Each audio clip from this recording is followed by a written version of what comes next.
told you that. I'm on fucking vacation!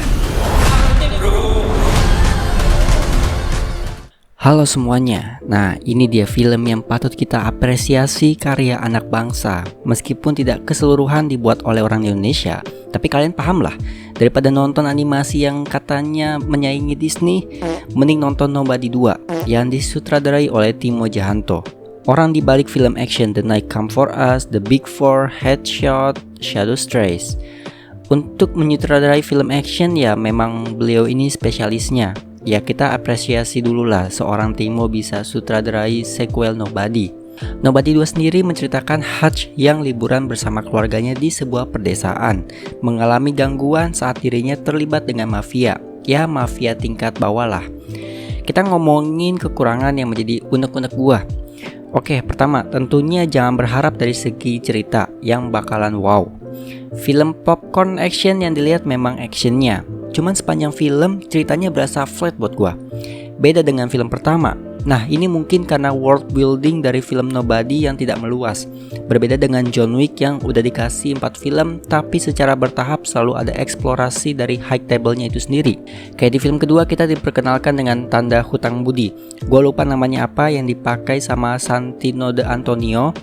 Kemudian film ketiganya diperkenalkan Excommunicado, dan pertama kalinya dilihatin salah satu petinggi high table. Nah ini berasa ada world buildingnya yang luas. Sayangnya Nobody 2 ini tidak seperti John Wick yang membuat saat gua tonton ya datar aja. Kenapa Nobody pertama bisa wow? Ya soalnya itu hal yang baru di film tersebut. Kemudian penjahat utama di film ini yang gak berasa aura jahatnya. Gak tahu kenapa penulisan karakter penjahatnya dibuat tidak mengintimidasi.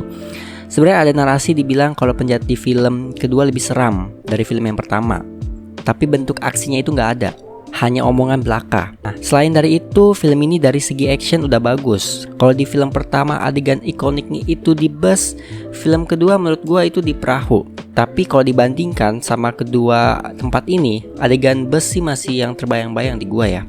Nah, satu hal yang kurang dari actionnya itu cuma sadisnya aja sih.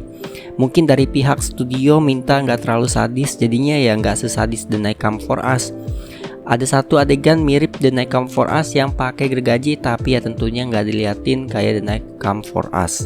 Untuk action sequence yang paling akhirnya juga sama kayak di film pertama, memanfaatkan lingkungan dan membawa senjata api. Seperti film Equalizer, bedanya Equalizer bener-bener bawa diri doang dan pakai alat sekitarnya. Cuman tetap fun kok di bagian action taman kota.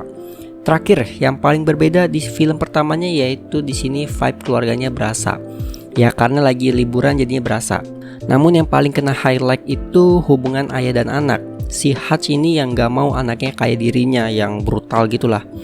Harus lebih baik lah. Dan David, ayahnya Hutch juga bilang kayak gitu ke kedua anaknya pas masih kecil.